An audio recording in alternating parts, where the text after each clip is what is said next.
Secrets in the Shadows. Characters. Rosella Rose Bennett, a 17-year-old girl with dark curly hair and an artistic mind. She's sensitive and fiercely loyal but struggles with the weight of secrets. Lillian Lily Gray, Rose's adventurous best friend with striking blonde hair and a carefree spirit. She's brave and impulsive, often dragging Rose into thrilling situations.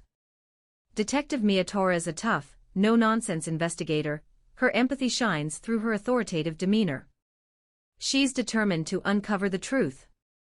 Evelyn Bennett, Rose's protective mother, a single parent who tries to shield her daughter from the harsh realities of their world. My breath came quick and shallow as I stared at the jagged metal glimmering under the waning streetlights. There it lay, discarded in the cold alley where shadows danced like phantoms. I couldn't believe this was happening. This was not how our night was supposed to go. Rose, we can't stay here.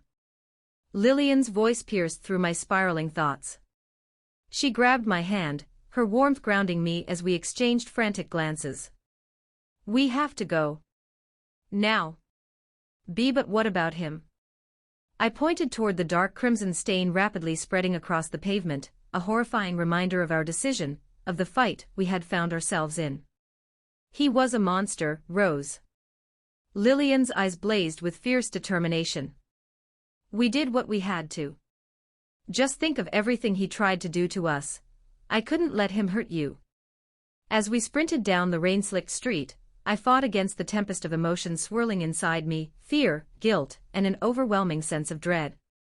The streets blurred past us, memories flashing before my eyes like an old film reel. The summer days spent laughing, the secrets we shared under the stars, and finally, the moment it all changed. Lily, we can't just run. I gasped, tugging at her arm as she pulled me toward the dimly lit cafe we frequented. We have to tell someone. And say what? She shot back, her voice barely a whisper. That you killed someone in self-defense. They won't care. You're a black girl in this town, Rose. They'll turn this whole thing around, and I won't let them take you from me. Her hands trembled slightly, a sign of her own turmoil. We ducked into the cafe, the warmth enveloping us like a safety blanket against the frigid night. But it did little to quell the chaos boiling beneath our surfaces. Our booth, once a sanctuary filled with laughter, felt like a confessional where secrets coiled tightly around us. Rose. I don't want you to go to prison. I can't lose you, Lillian murmured, her eyes flickering with unshed tears. Please, just listen to me. We can figure this out together. But at what cost? I whispered, my heart constricting as I recalled the warmth of his blood staining my hands. What if this comes back to us? We stick together, she insisted, taking my trembling hands in hers. We know what we saw. You were scared, and so was I. They can't take that away from us, our truth. The way she held my gaze made it hard to think straight. Love and danger intertwined in a way that felt all-consuming. That's when the door swung open, and Detective Mia Torres stepped in. With a no-nonsense demeanor, she scanned the room as if searching for invisible ghosts. Lillian's grip on my hands tightened, and I felt her pulse beat erratically against my palm. Girls, she called out, her voice low but commanding. We need to talk. Now. Anxiety slithered up my spine at the authoritative tone in her voice. Lillian and I exchanged a panicked glance, fear anchoring us to the spot. Slowly, we slid out from the booth, Lillian inching closer as if trying to create a barrier between me and the truth we feared. Rose, Lily, don't be scared. I'm here to help you, Detective Torres said gently, her blue eyes softening slightly as she approached. Please, I just want to hear your side of the story. You're not in trouble. Duty and desire for vengeance warred within me, leaving me reeling. I could feel the ghosts of that night looming in the air. What had we done? What would we say to the world as it sought to pull apart our lives? We followed her outside, a moth drawn to a flame, the chilling night air wrapping around us like a cold embrace. The weight of secrets loomed over us, would we be able to bury them deep enough? The shadows would cling to our hearts, but for now, we would fight together.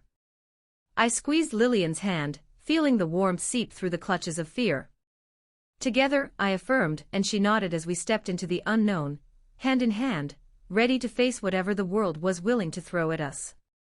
In that moment, nothing else mattered but us, our courage and our love, and the undeniable truth that would unravel in the light. As we stepped out into the cold night, the air was heavy with the weight of unspoken truths, and a sense of impending consequence. Detective Torres led us toward her car parked at the edge of the cafe's lot, the fluorescent lights casting an eerie glow on the asphalt. I could barely catch my breath, every step feeling like a leap into darkness. "Sit tight," Torres instructed as she opened the back door of her vehicle. "I just want to ask you a few questions." The weight of her gaze bore down on us, and I knew she was trying to pick apart the fragments of our story. Lillian and I slipped into the back seat, our knees brushing together, an unspoken promise of support between us. The detective slid into the front seat, her hands resting on the steering wheel as she looked back at us through the rearview mirror. "I want you both to know that I'm not here to accuse you," Torres began, her voice steady yet soft. "This is about understanding what happened tonight, what drove you to defend yourselves." For a heartbeat, silence enveloped us. I could feel Lillian's breath beside me, matching the rapid rhythm of my racing heart. "Can you tell me what happened?" Torres pressed gently, her eyes locked on me now.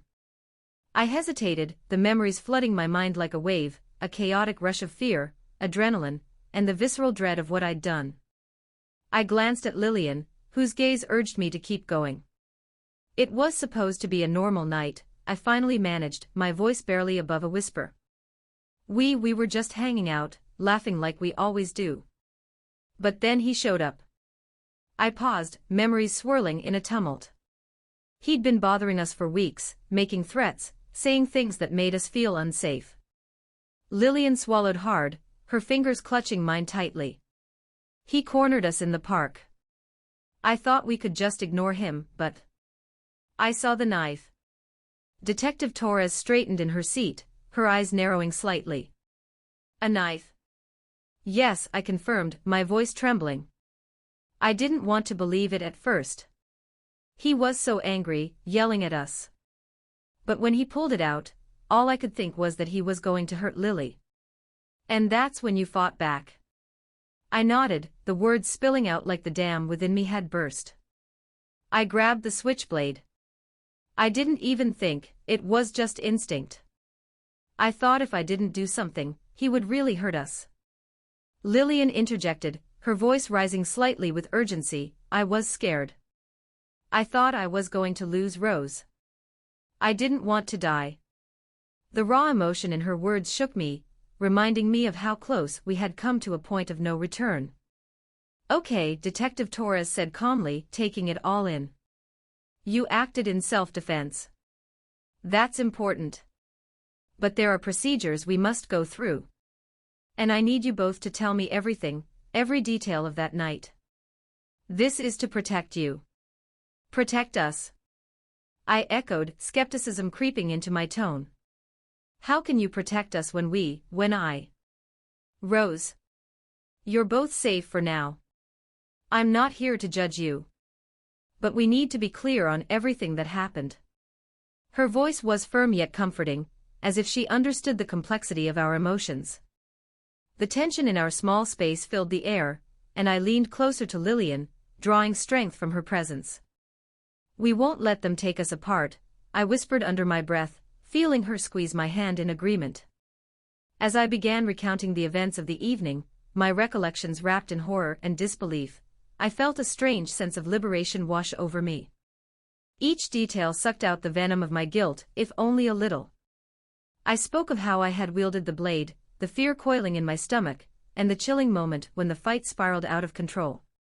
After it happened, all I could think was that I had crossed a line, I admitted, my voice breaking.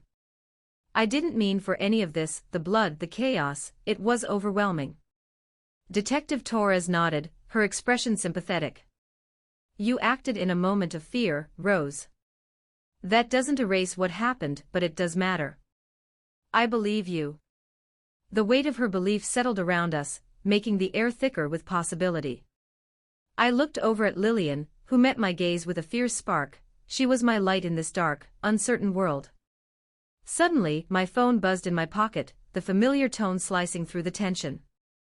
I fished it out, my breath hitching when I saw Mom's name flash across the screen. Should I answer? I asked Lillian nervously, knowing how much this moment weighed on both of us. No. Not yet, she whispered, her eyes wide and pleading. Let's just focus on getting through this. Torres caught the edge of my internal struggle.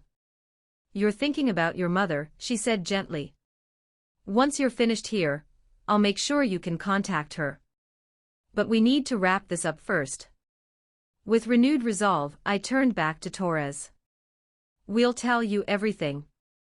As I spoke, every word felt like a step toward reclaiming our narrative, even in a world determined to paint it as a tragedy.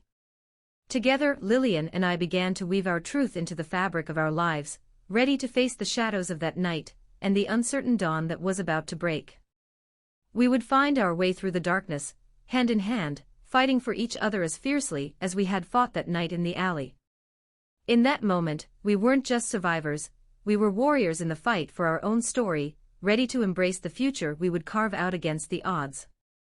The tension in the air felt electric as I opened up to Detective Torres, the weight of my confessions mingling with relief.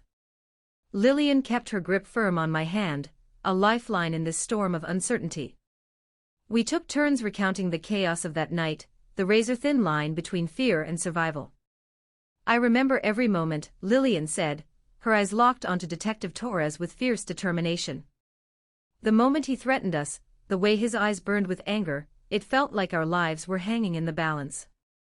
She took a shaky breath, then continued. When Rose fought back, I was terrified. But I knew if I didn't help her, we'd both be in danger. As we spoke, I could see recognition in Torres's eyes. She wasn't just a detective, she was a woman who understood what it meant to be afraid, to fight against the encroaching dark.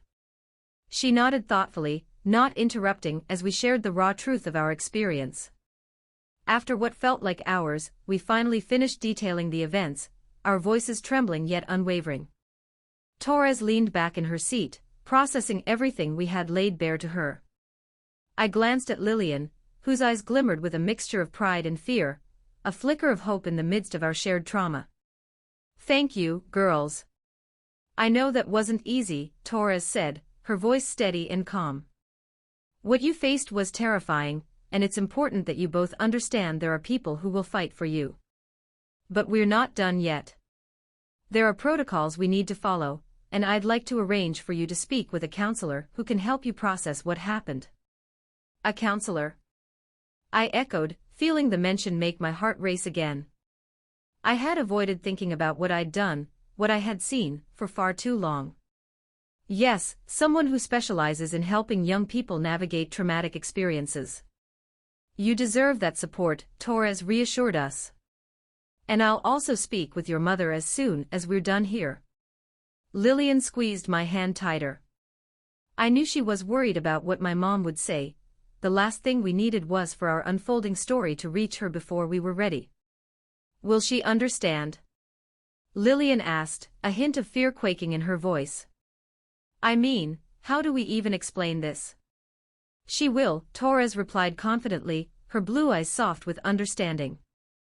I'll ensure she hears your truth from me first. She deserves to know what really happened. Thank you, I said, feeling a small knot in my throat loosen. There was a glimmer of hope that bloomed in the back of my mind like the faintest first rays of dawn breaking through shadow. As the clock ticked closer to midnight, I realized just how much time had passed since that horrific encounter. What will happen to us? I asked, the question escaping my lips before I could stop it. I can't predict the future, Torres admitted, her demeanor taking a more serious tone. But know that I'll be with you every step of the way. I'll work to ensure you're safe while this investigation unfolds. Right now, you both have to trust that the truth will guide us. In that moment, Lillian turned to me, her features illuminated by the moonlight filtering through the car windows. We'll figure this out together, won't we? I can't let them separate us, Rose. I nodded fervently, reassurance flooding my heart. Together, I echoed, the promise solidifying between us. We couldn't turn back now, and we wouldn't face this alone. Torres took a moment to search our expressions, then nodded, a quiet resolve glimmering on her lips. Let's prepare for the next steps. We'll contact your mother, and once you're both settled, we'll bring in the counselor. As we stepped out of the car, the chill nipped at our skin, but I felt something stronger, a spark of purpose lighting the way through this nightmarish labyrinth. I could hear the distant sound of my heartbeat, loud and steady, as we walked into the station. Once inside, Torres guided us through a maze of gray walls and bustling officers. I felt exposed amidst the constant hum of whispered stories and guarded conversations, yet Lillian remained by my side, a fierce guardian. We'll start with some basic protocols, Torres said as she ushered us to a small interview room. The air felt thick as she motioned for us to sit at the table. Is there anything else you need before we dive into what comes next? Just, please make sure Mom understands, I pressed, fear gnawing at my insides. That we didn't do this on purpose. Torres's expression softened. I promise I will. And I'll ask her to join us as soon as she arrives. She turned to Lillian, who was looking thoughtfully at the table. The same goes for you. Your voice matters as much as Rose's. This isn't just her battle, it's both of yours. I just want us to be okay, Lillian said quietly, her voice barely above a whisper, but the fierceness in her gaze spoke volumes. You will be, Torres reassured us. Just trust the process. The door opened and a moment later, my mom stepped in. Her expression shifted between confusion, concern, and an urgency that made my chest tighten. Rose. Lillian. Mom. I stood up, instinct taking over as I rushed to her. The warmth of her embrace enveloped me, but I felt her tension, her worry threading through the hug. It's okay, I murmured into her shoulder, hoping my words could ground her. I'm okay. We're okay. As she pulled back, her eyes dug into mine. What's going on? Detective Torres. Let's get settled and I'll explain everything, Torres said, motioning Mom to join us at the table. Her approach was warm, professional, a comfort against the encroaching weight of an unimaginable truth. From there, I began sharing our side of the story, watching my mother's expression shift between heartache and outrage as I detailed the events of that terrible night. The vulnerability of confessing the raw experiences made it hard to breathe, but Lillian's hand resting atop mine was my anchor. Mom's voice came out trembling as she responded, You both were so brave, but this doesn't mean you're at fault, Rose. You were protecting each other. When both of us shared our perspectives, a palpable shift filled the room. With Mom's tears flowing freely, I could see the understanding bloom in her eyes, fierce protection igniting within her. Whatever happens next, we'll face it together, she vowed, her hand gripping mine tightly, much like Lillian's. The room felt heavy with resolve, forging an unbreakable bond among us. Through the darkness and uncertainty, the fragments of our shattered night seemed to come together, not just as a burden but as an unyielding force binding us. We would learn to navigate this intricate maze of truth and deception, facing whatever consequences lay ahead, together. As we concluded our conversation, Detective Torres stood tall, assuring us she would run the investigation with integrity and compassion. With our families united, I felt a flicker of hope igniting in the pit of my stomach. Stepping into the uncertain light of dawn would be daunting, but we were warriors forged in love, ready to face our truths and the challenges they'd bring, side by side. In that shared space, I understood power lay in our connections, our stories, and above all, our unwavering commitment to protect each other at all costs.